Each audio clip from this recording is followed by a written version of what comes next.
I want to make a review of a Terranoth game, but where to start? Rune Age, Descent, Runebound, Battle Lore, Descent, Rune Wars. Want everything! Review all the games! Hello.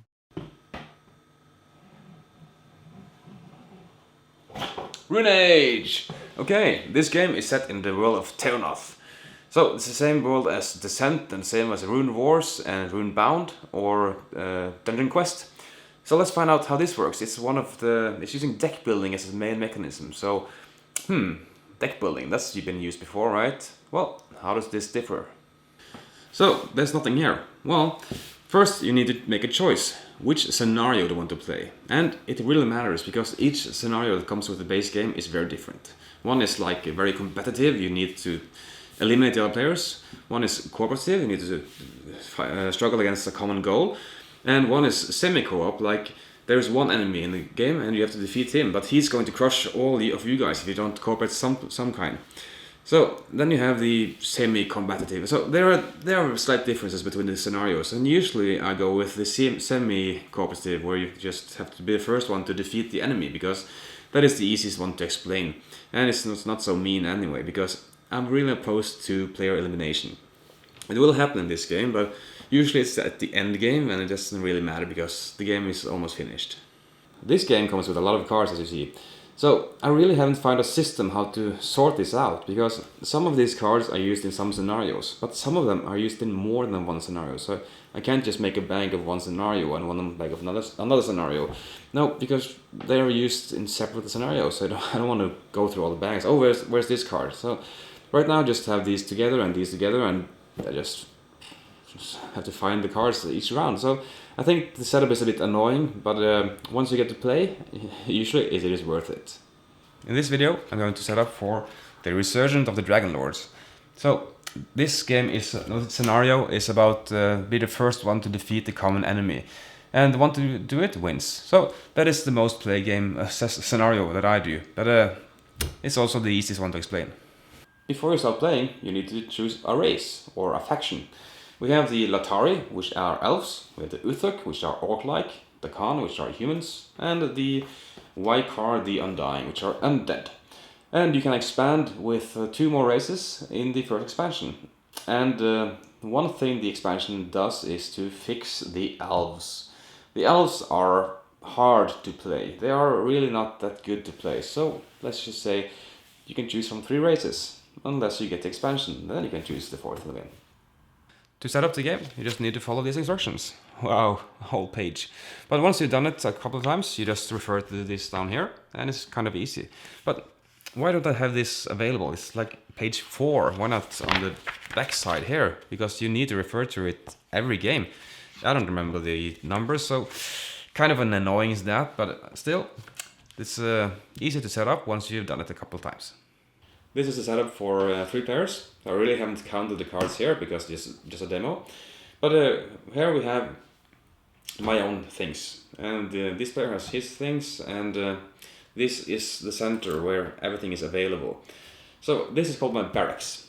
In my barracks I can buy my units, so no one else can use my units ever. And I have some strongholds which will help me get influence. And influence is one of the currencies we have in the game. We have 3 kinds of currencies. We have influence, we have money, and we have combat. And they're used for different things.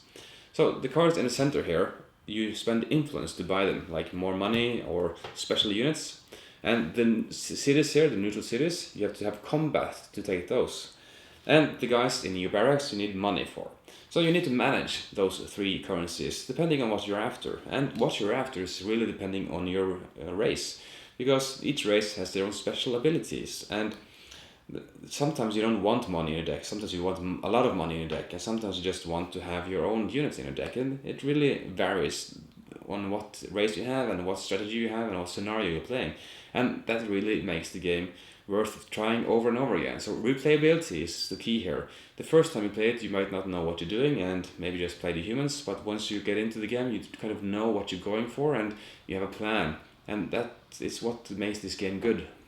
This game is a deck builder. So deck builder is kind of common these days, but what is different from this game? And what is a deck builder? Well, a deck builder is you have your own deck of cards and you draw those cards from your own deck and you spend those. You can buy new stuff, you can buy new units with them, and when your draw deck is empty, you shuffle your own discard pile and you draw from those again.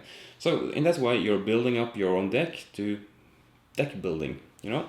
The deck becomes stronger, hopefully, and you can maybe sometimes remove cards from it permanently, like the 1 goals. You don't need the 1 goals, and sometimes you want the 1 units, but you can kind of build your own and manage your own deck, and it's very, you have to recycle a lot of the cards. They go back into their draw pile when they die, and you can also destroy cards. So you have a lot of control of your deck in this game, and you can attack your opponent directly. So the combat is very important as well, and that is kind of what separates this from other games. It's a lot of interaction with direct conflict with other players.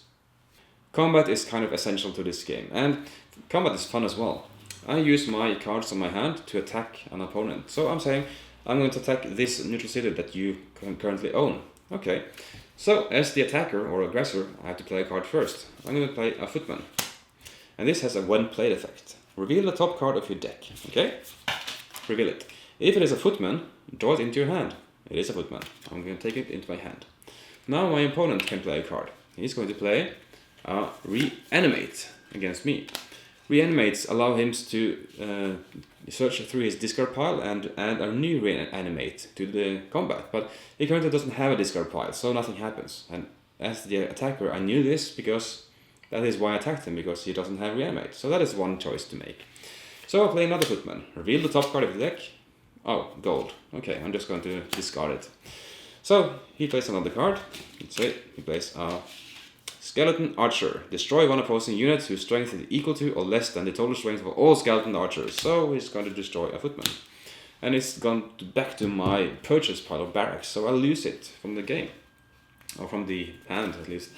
I'm going to play Bowman. So when he's played, discard 1 card from my hand. Sure, I'm going to discard a gold to destroy an opposing unit. Okay, I destroyed your archer.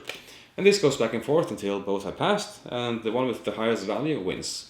And if I win, I get this card here, and I can spend the influence at once.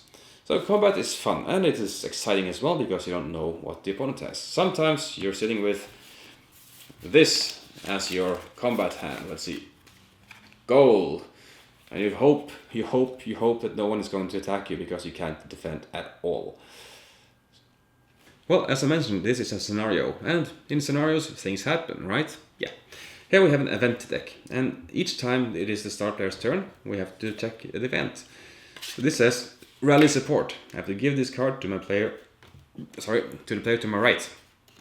And this will give him 1 permanent influence to use the rest of the game. So that's nice. But later in this deck, the people who have received such awards will be attacked more. And if you played it before, you know this, but if you haven't played it before, you don't know this. So it is more to the replayability of the game. You can prepare some to this, what happens here. And in this scenario, all players are going to be attacked and damaged. And damage markers you put on your home realm. And if you have 20 or more, you are destroyed from the, or you are eliminated from the game. And you don't want that to happen, of course. But if you are the one to defeat this enemy, you win the game instantly. So hooray! But what's this? It's a die. This die is awful, because combat against this kind of card is not the same as combat against an opponent. Because you have cards that says destroy an opposing unit, for instance, like you just saw. This card doesn't have units, so the effect doesn't apply. And you have to get 18 or more. So you just play cards until you have 18 or more, because he doesn't play cards at all. And afterwards, you have to roll this die. And this die tells you how many cards you have to destroy from the result that you have made. So if you get this one, you have to remove 2 of your own cards before you check if you win. And usually you are barely getting to 18, and because you only have 5 or 6 cards on your hand at any time. And it's really hard to beat it. And this die in addition to it, it's really hard and exciting as well, because sometimes you get this. You don't have to destroy anything, but sometimes you have to destroy 1 or even 2 cards. But if you do it, you win the game. Woohoo! In this scenario, at least. I mentioned the cooperative mode. So you have units which you can destroy by using your abilities. When you're playing cooperative, you play against cards which are not units, and it kind of loses the ability of most of your cards. Like the dwarves, they have a lot of unit destroying cards, and it doesn't really work. So I feel the cooperative mode is like, oh, we can make a cooperative mode, let's just do it because someone wants it. Like solo mode. I don't really feel like this is a good game for solo because the cooperative mode just doesn't work as it should. But everything else is kind of fine.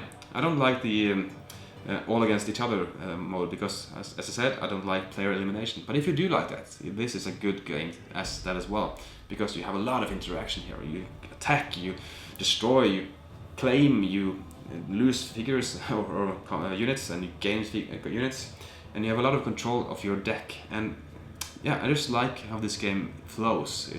It's had a nice twist to the deck building genre, and I like it a lot actually. But the base game alone, I can't really recommend it because I feel it's lacking something, and the expansion adds whatever it is that I feel it's lacking. So if you want the Rune Age, you should also get the expansion, then I can totally recommend it. But the base game alone, just not enough.